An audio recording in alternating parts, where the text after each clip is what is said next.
bom dia, dando início a mais um UFC, hoje 19 de março, aniversário de Ricardo Kim. Isso. Bom dia Celso, valeu, bom dia pessoal, isso aí, mais um UFC, vamos falar de bastante coisa, né? Sim, educação, enfim, Suzano, long and short, Petro, política. Mas antes de tudo, vocês puderem dar um feedback de som. Estão parabéns aqui. Eu tô entrando no chat aqui, pessoal. Marcelo E, parabéns, Kim. Valeu. Fish também. Thiago H, Web T-Rex, Nakajoy, Evaldo. Todo mundo aqui te dando parabéns. Valeu, aí, pessoal. né? Valeu pelos parabéns aí. Thiago da Actio, RBL Invest, não pediu do cara agora. Matheus RB, Apolo Brasil, Líquido te dando parabéns, Dog. XP22, né, RJC, tudo mais, turma.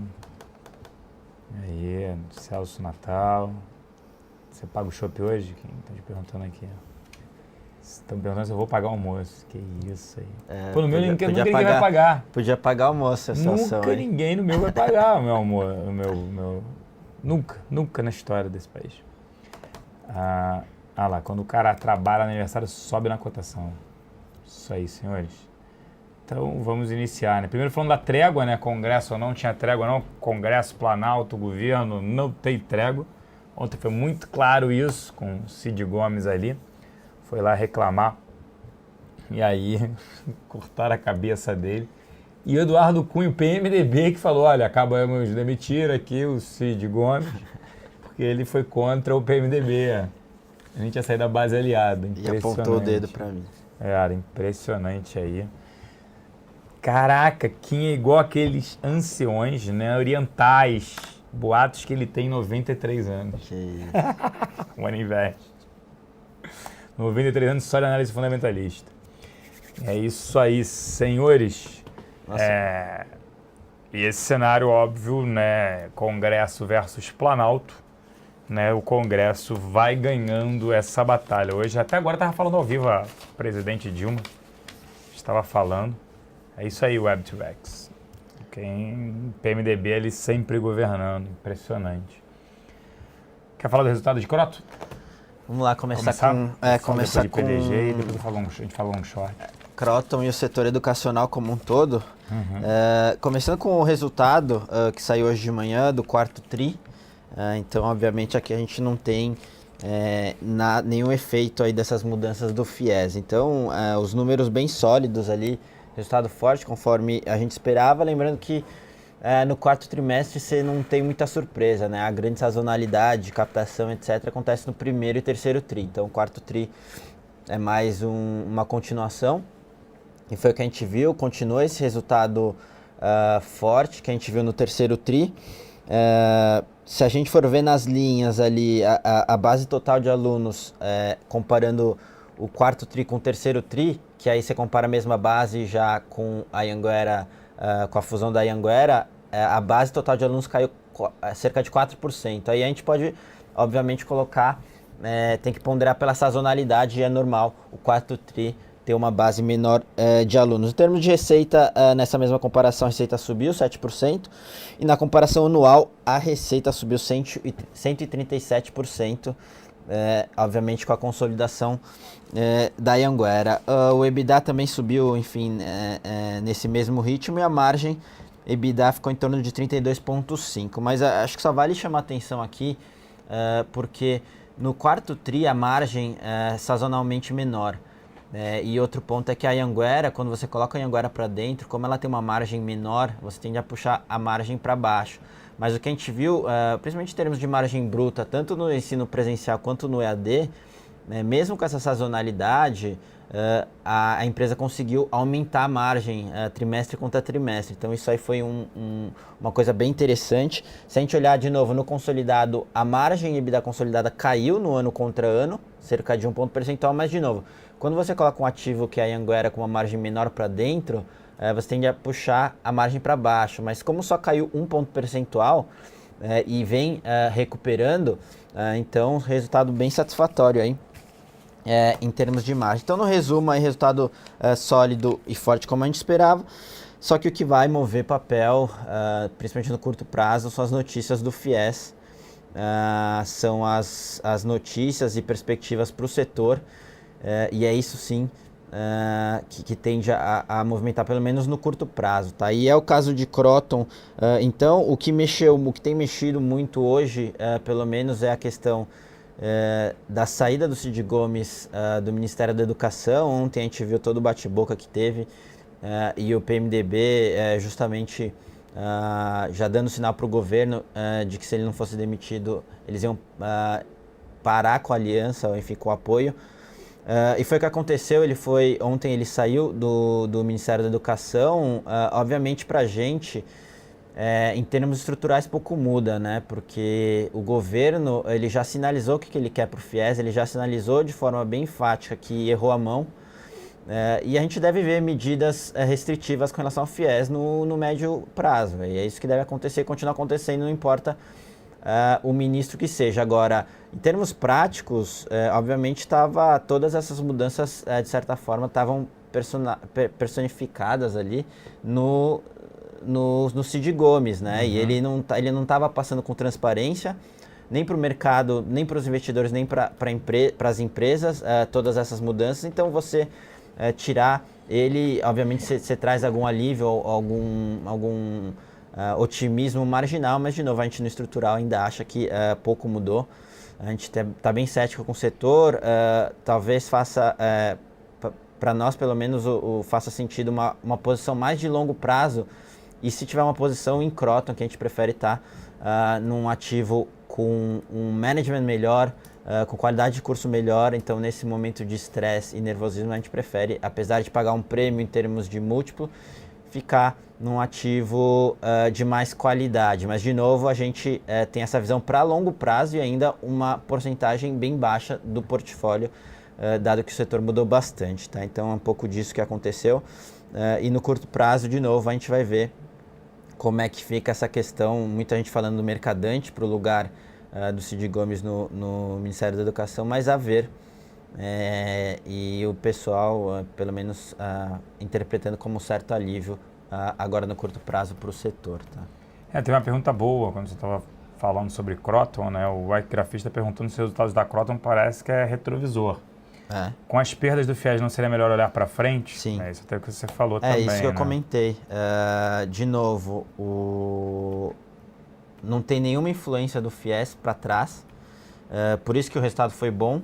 Agora para frente, obviamente, a gente deve ter alguma questão de captação menor ou ticket médio menor, porque você vai ter restrição no FIES. De novo, a nossa cabeça não mudou, mesmo com mudança de ministro, a gente acha que ainda a gente permanece bem cauteloso no setor, de novo, justamente por causa disso. A gente não vai ficar olhando o resultado.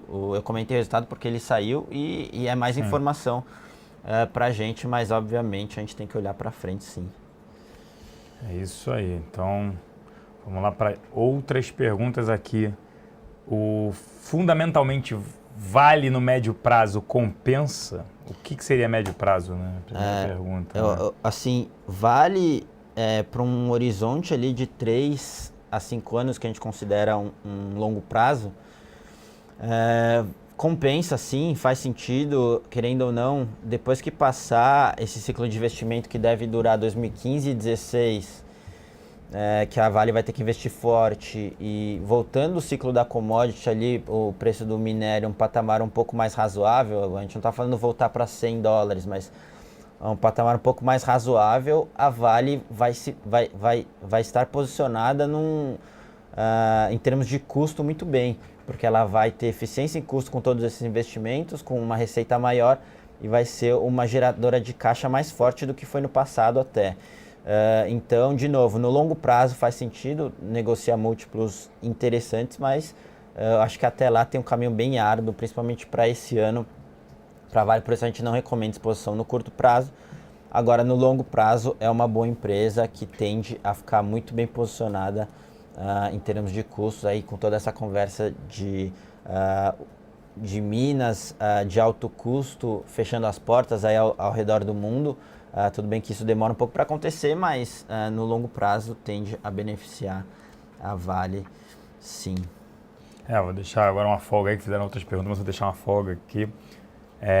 O Apolo Brasil perguntando, né, com o PMDB aí, vou trocar um pouco a frase dele aqui, pressionando o governo, não acha, né, não fica ainda mais possível, né, seria mais provável que uma queda da Dilma ainda, o PMDB vai assumir o governo e deixar a gordinha como fantoche, como ele fez com o Manteiga. Não, ele não quer governar, ele quer governar, estão em segundo plano, ele vai ser sempre assim. E ele mostrou a força dele. Ou vocês vão demitir o Cid Gomes, ou a gente sai do governo da base aliada. E aí foi na hora, acabaram demitindo ele. O RJC Filho perguntando se a gente confirma, se a gente sabe sobre isso. O ministro da Agricultura informou hoje em comissão no Senado que o ministro da Fazenda informou que não irá taxar a LCA. Não ouvi nada. Não, também Até não. perguntar aí pro Caio se ele viu alguma coisa, parte Caio Toledo. Braskem, visão de médio prazo, o RJC Filho também perguntando. Braskem é um ativo barato, a gente sempre cita isso, caiu 20% no dia por envolvimento de possíveis propinas. O que você tem de positivo, né? Esse nível de preço barato e o dólar em alta favorece a companhia por conta de proteção aos importados e também melhora para a parte de exportação. Porém, né, a companhia ela tem como controladores Odebrecht e Petrobras que poderão vender o ativo. Eu prefiro ter outros ativos que ainda estão no nível de valuation atrativo a me arriscar em Braskem. Kim, você acha que a notícia de ontem de Suji é positiva mesmo ou pouco relevante? Pergunta do VET.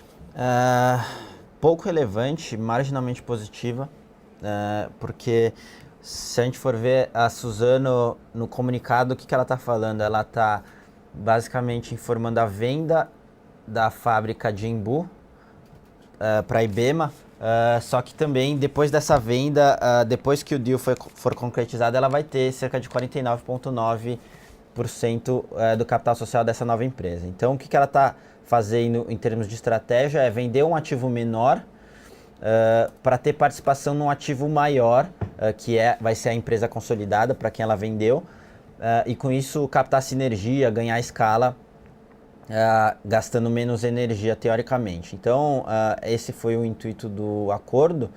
Agora, em termos de relevância, se a gente for ver, essa fábrica é de papel cartão. Papel cartão interno, mercado interno, em termos de relevância na receita, é menos que 10% total. Só que isso é composto pela fábrica em Suzano, que tem uma capacidade de cerca de 200 mil toneladas ano, e essa fábrica de Embu, que era 50 mil toneladas ano. Quer dizer, você está vendendo um ativo pequeno do segmento de papel cartão, que já que o segmento consolidado de papel cartão já é pequeno com relação ao contexto da Suzano como um todo. Então, de novo, no resumo, foi um movimento interessante. Eles não abriram nada em termos de valuation, mas foi um movimento interessante em termos de estratégia. Até porque depois eles podem comprar o restante da participação e ter a participação inteira nesse ativo, mas por enquanto não é o caso. Mas, de novo, no qualitativo interessante. Agora, em termos de relevância, pouca relevância, porque faz pouco parte ali do portfólio da Suzano, pelo menos por enquanto. O Márcio está perguntando, com o resultado de Rossi de hoje, justifica essa queda? Sim, justifica. Só para ter uma ideia, o EBITDA dela foi negativo. O EBITDA foi negativo, EBITDA de menos 137 milhões de reais. A empresa teve uma receita líquida de 220 milhões. A receita caiu 60%, o EBITDA não dá nem para dizer o que caiu, né? Ele era positivo há um ano atrás, ele veio negativo em quase 140 milhões de reais, com um prejuízo de 361 milhões. É aquilo que a gente fala, mas vamos olhar o price NAV, né? O preço, o valor de mercado, sobre o valor do ativo líquido, né? Que você vê estoque, você soma tudo isso. Quer dizer, a empresa não consegue nem gerar um retorno positivo, né? Nem no EBITDA. Então, é justificável sim. A empresa lança menos, vende menos, e mesmo assim tem EBITDA negativo. Tem algo de errado no ar. O Kiko está perguntando aqui, a notícia no valor do dia 17 de que a Croton abrirá linha própria para calouros que não forem atendidos pelo FIES e a possibilidade de 2016 abrirem para instituições privadas tem alguma relevância? Na verdade, é uma das saídas que não só a Croton, como as demais estão tentando buscar, que é financiamento... As pequenas não vão conseguir. As pequenas não, que é o financiamento privado.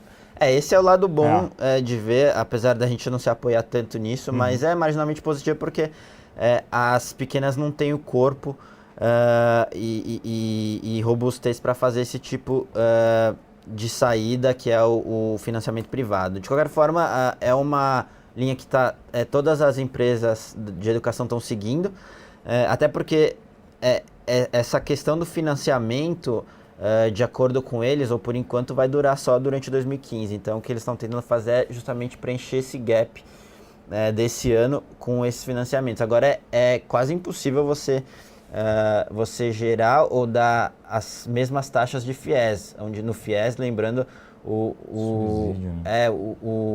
estudante ele pagava muito pouco durante o curso, ainda tinha carência, quer dizer, no final ele pagava em 13 anos, sendo que durante o curso ele só pagava juros. Então, o principal só começava a pagar depois que terminado o curso, ainda com um ano de carência. Então, de novo, é difícil replicar isso. O que elas estão tentando fazer é uma saída para amenizar essa questão de mudança no FIES, mas assim, nada que vai resolver, tá? Porque dificilmente você consegue replicar uma condição tão atrativa como o FIES. De novo, você consegue amortecer, mas não é o que vai mudar o jogo. Beleza, o Falcon Jet perguntando sobre o MRV, porque da alta, principalmente por conta aí da Dilma podendo renovar o programa Minha Casa Minha Vida e colocar em fases, né? Você tem uma faixa, você tem uma faixa que é até R$ 1.600 de renda familiar máxima, que é a direcional que atua. Aí você tem uma outra que é entre 1.600 a 3.275, alguma coisa assim o número, né? Eles querem reduzir essa faixa, aí seria positivo para a MRV. Kim, o que você acha de Ânima? Dia da Bolsa. Ânima, primeiro que é um ativo de pouca liquidez, a gente está tentando ficar um pouco mais distante, porque querendo ou não, se tiver algum fluxo de entrada, vai acontecer nas mais líquidas. Principalmente falando de setor de educação, onde você tem tanta incerteza, os investidores vão tentar priorizar Kroton e Estácio por conta de liquidez. Se precisar sair ou alguma coisa nesse sentido, você fica mais confortável aí nessas mais líquidas. Agora, em termos de fundamento, o Ânima é bem interessante. Eles têm alguma sinergia para captar com a São Judas. Eles começaram EAD, mas, de novo, como eles estão focados no presencial por enquanto, quase 100% da base é presencial, essa questão do FIES pega muito eles. Então, esse é um dos motivos que fez com que tanto o Ânima como o Ser caíssem mais, além da questão de liquidez, mas de novo, por conta disso a gente ainda prefere Kroton, e se tiver que escolher uma, iria de Kroton, porque Ânima aí vai sofrer bastante porque não tem EAD. Lembrando que Kroton e Estácio tem um EAD muito forte, então eles conseguem mitigar um pouco esse risco de FIES, diluindo na base, enquanto Ânima e Ser são praticamente focadas em ensino presencial por enquanto, tá? Então a gente não gosta de ficar alocado nesse ativo por enquanto. Boa, essa me perguntando, Celso, o dólar sobe quase 2% hoje. Será que a perda de grau de investimento por pelo menos uma agência de risco ainda nesse ano estará cada vez mais provável? Ainda acho que não, eles estão conversando, daqui a 3 meses vão conversar novamente. Eu não vejo no curto prazo, por enquanto, se o Levi não cair, não acredito que ele caia, perder o grau de investimento. Moninvest perguntando de Marisa, não teria no varejo, acho que só dá para ter lojas americanas, quem tem loja Renner pode manter. Não tem muita opção no varejo não, atualmente, tá, gente? Aí tinham perguntado de Rossi, a gente já comentou, Campeche, e não é para ter nenhuma ação do setor de real estate. Vou repetir, nenhuma ação do setor de real estate, cenário altamente desafiador. Aí perguntaram de PDG. PDG resultado pior do que o esperado, a ação subiu ontem 10%, hoje está subindo. Ela está subindo por quê, gente? Porque foi fixado um aumento de capital a 44 centavos. A ação estava a 30, aí volta para o aumento de capital vai ser a 44. Com um acionista que vai se tornar controlador, que é a 20 Partners, que ela vai entrar com 300 milhões no mínimo da oferta, para ela ter 50%. E o restante vai ao mercado. E aí ela aumenta a participação dela para 50%. Lembrando que ela fez um aumento de capital por volta de 2011, 2012, a R$4. Agora está fazendo 44 centavos. Quem diria? Quase 10% do tamanho. É isso que eu estou falando, gente. Por isso que está acontecendo esse problema. A gente falava de PDG é ruim, é ruim, é ruim. Pô, mas hoje está subindo. Por isso, ela pegou e falou, ó, aumento de capital é num preço maior do que está agora. E eu vou subscrever, 50%. Opa, então é por isso que o ativo voltou. Mas o resultado horroroso, a empresa precisa de caixa, tem agora no terceiro TRI desse ano 800 milhões vencendo, vendeu uma boa parte para o BTG dos seus estoques com 30% de desconto, então o cenário, aumento de distrato, ficaria fora do setor de real estate. Ó, Apollo Brasil, as concessões de infraestrutura, ninguém tem falado muito. Viés positivo, essa turbulência nas regras e situação delicada política pode ser prejudicial. Eu acho que não tem nada para leiloar se não fosse a ponte Niterói, mas que já existe, né? Acabou a concessão. É até legal comentar, não sei se a gente já comentou aqui nessa questão da ponte Rio-Niterói, porque estava todo mundo esperando a ex-atual tá errado, a ex-operadora da ponte Rio-Niterói era a CCR, e estava todo mundo esperando que ela ganhasse, porque assim, mais do que ninguém ela tem os dados e conhece como que é a dinâmica daquela operação, então se eles tivessem que ser agressivos, eles poderiam ser, porque sabem onde conseguem ganhar em termos de EBITDA, pedágio ou até redução de investimento. Mas foi uma surpresa até a Eco-Rodovias sendo tão agressiva com deságio de 37%, enquanto a CCR, por incrível que pareça, foi a mais conservadora. Então o pessoal sendo bem agressivo também, a Triunfo participou, e até a Júlio Simões participou, que é teoricamente estreante ali. Nessa questão ela poderia ser um pouco mais agressiva, mas é por isso que a Eco-Rodovia sofreu bastante no dia, principalmente porque também tem bastante notícia de que o BNDES vai financiar uma parcela bem menor também. Obviamente você tende a diminuir o retorno. Então foi isso que aconteceu, mas de novo a gente não gosta do setor, né? Essa questão macro vai pegar muito ainda. Na questão de tráfego de pesados, já pegando muito forte. Tráfego de pesados totalmente correlacionado com atividade aqui no país.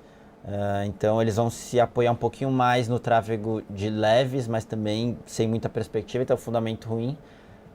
E ainda, como se não bastasse, você tem uma expectativa de taxa de juros para cima. Agora deu uma arrefecida, mas estava numa escalada bem forte e obviamente isso penaliza muito as concessões, e como a gente acha que deve manter um patamar alto ali, a gente não gosta nada do setor, muito volátil com fundamento ruim.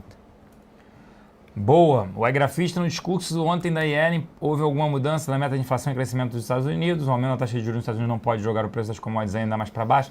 Eu acho que está boa parte precificado aí, que eu acho que já estaria ali boa parte. Petróleo depende dos Estados Unidos, que consome 25 milhões de barris por dia, a China consome 8. Minério, sim, que aí a China pode jogar o preço para baixo, porque ela consome da Vale, 50% a 51% do minério da Vale aí do mundo, né? Boa parte vai para lá. O Apollo Brasil, o setor de siderurgia e metalurgia está subindo muito também. Culpa do dólar? Metalurgia não vejo subindo muito não, a Vale não está subindo não. Elas têm subido um pouco por conta de dólar, você teve alguns resultados bons e ok ali de GBR e CSN, mas acho que dólar talvez seja o principal motivo também. Ninguém está alocado no setor de siderurgia, então os papéis estão relativamente leves. Então qualquer notícia de um dólar mais para cima, você diminui aí a força de concorrência do aço importado.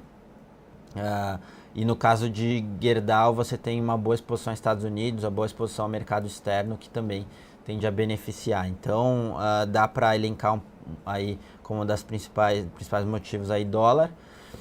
Mas de novo, tirando isso, o dólar já esticou, deve se manter no patamar alto, mas a gente está falando de fundamento ainda, principalmente doméstico, que é boa parte da receita, principalmente de Uzi Minas e CSN, está bem difícil.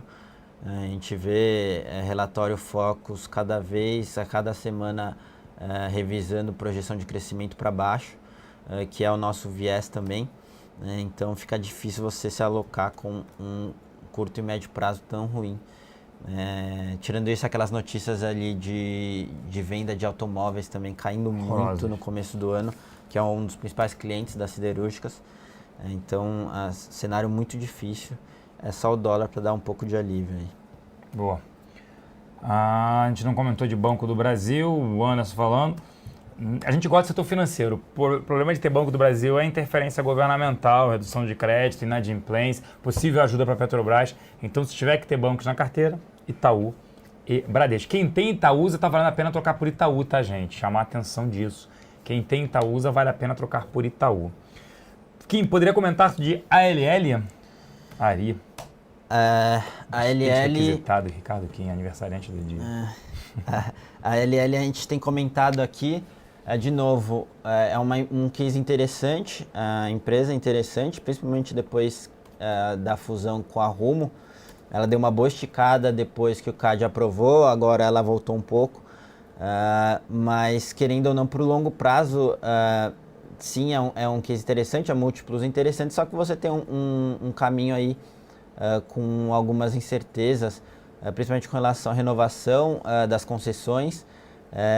Acho que os investidores eles têm que ganhar um pouco mais de confiança no quanto de sinergia essa fusão vai gerar. Obviamente a gente tem diversos drivers aí para captar sinergia, que são troca de transporte de açúcar por grãos, que vai aumentar a margem. Você tem um dono mais definido com maior entrada no governo, que tende a você aumentar a chance ali de uma renovação a condições favoráveis das malhas ferroviárias. Então, assim, o case é bem interessante, num múltiplo interessante para o longo prazo, mas no curto prazo, um pouco incerto, aí o pessoal ainda talvez demore um pouco mais para refletir em preço essa questão da fusão. Lembrando que a gente tem alguns passos ainda, a ANTAQ precisa dar o parecer que o mercado todo acha que não tem nenhum problema quanto a isso, e todo o trâmite tem que ser feito de mudança de ação, etc.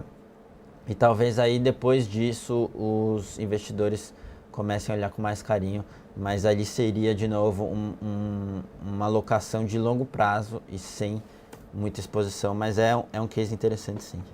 Isso, até aproveitando o WebTrex perguntou, poxa, não entendi, você está falando que trocar Itaúsa por Itaú, a Itaúsa não é uma hold que detém 95%, 90%. Hoje o valor de mercado de Itaúsa é 96%, é Itaú, 3,5% do Duratex, o restante é L Queiroz e Itautec. Ela não está com preço mais acessível, por que você recomendaria trocar por Itaú? Pergunta, pois tem Itaúsa na carteira.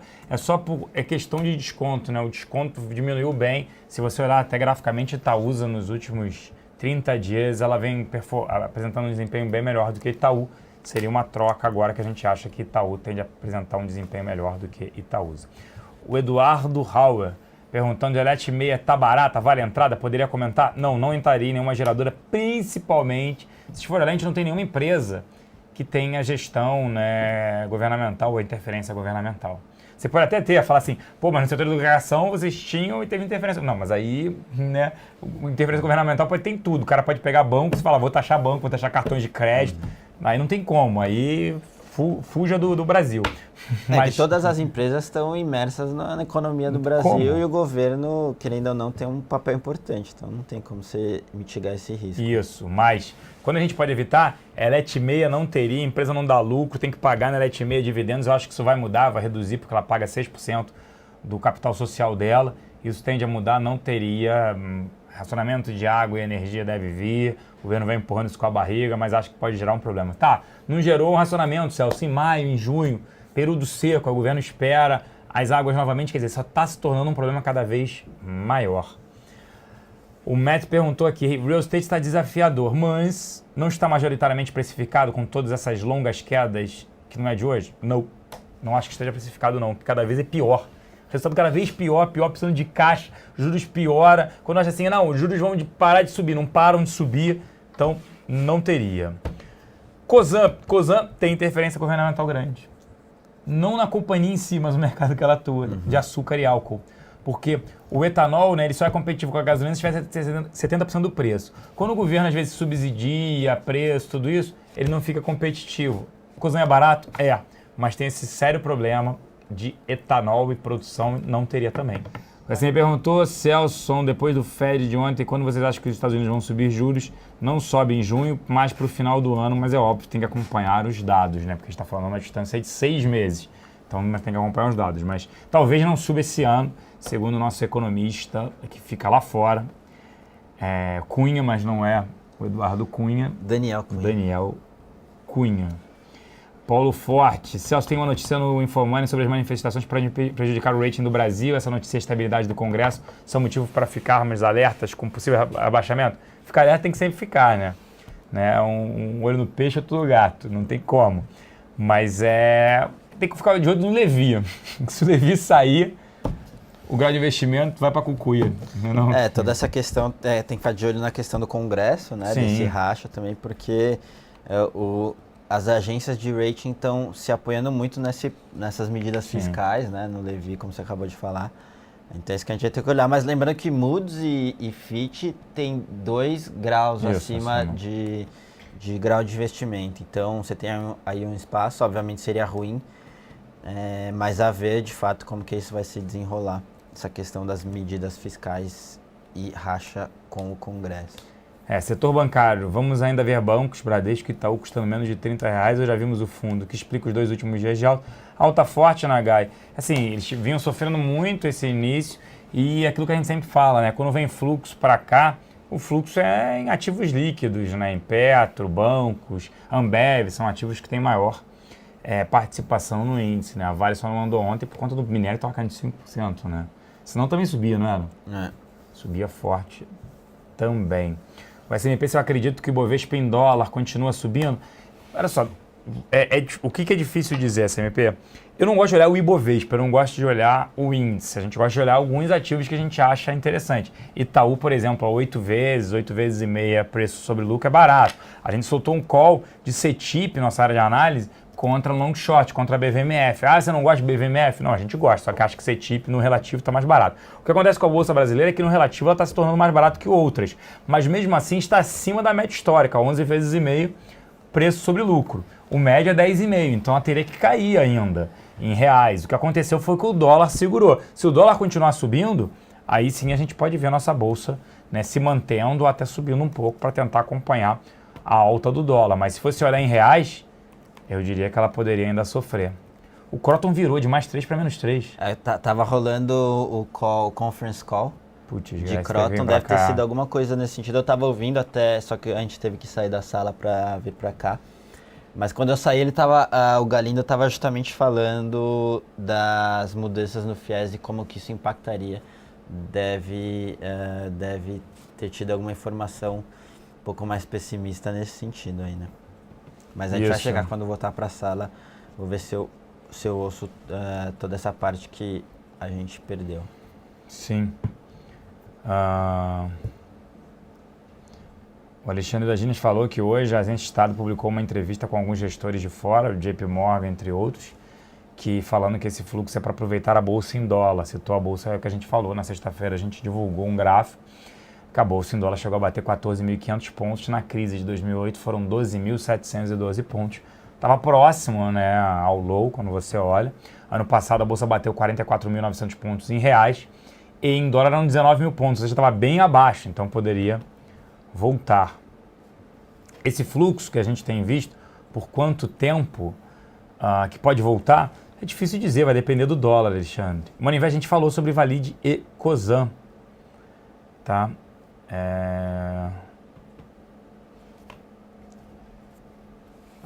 O Mamute Siberiano perguntando aqui, com o acontecimento de ontem na Câmara, você não vê que o Executivo vai ter... PMDB, tá complicado aqui, Mamute, não consegui entender nada do que você escreveu. O SMP falou que o Galindo disse que o FIES para esse ano ficou muito complicado. Aí acaba prejudicando, tá? Tá cortando muito áudio. A gente vai ver isso, tá? Aqui depois a produção vai ver, até porque a gente tem depois às 2h30 o Batalha do Século com o Fernando Góes para falar aí sobre fundamentos e também sobre análise técnica, SUSB se recuperando. Até bom, então a gente melhor encerrar até por aqui. Estão até avisando aí que não tá bom o áudio, né? Tá travando também. E a gente vai voltar e ver se no programa às 2h30 a gente volta aí com Batalha do Século com o Fernando Góes. Melhor, a produção vai ver o que está acontecendo. Ok, senhores. Acho que SUSB continua andando, né? Subindo muito por conta do dólar. Tá bom, senhores? Um excelente tarde a todos aí, bom almoço a todos. E eu volto com Góes na Batalha do Século às 2h30, ok? Boa tarde, até lá. Valeu, pessoal. Boa tarde, bom almoço e a gente se vê amanhã. Valeu, pessoal.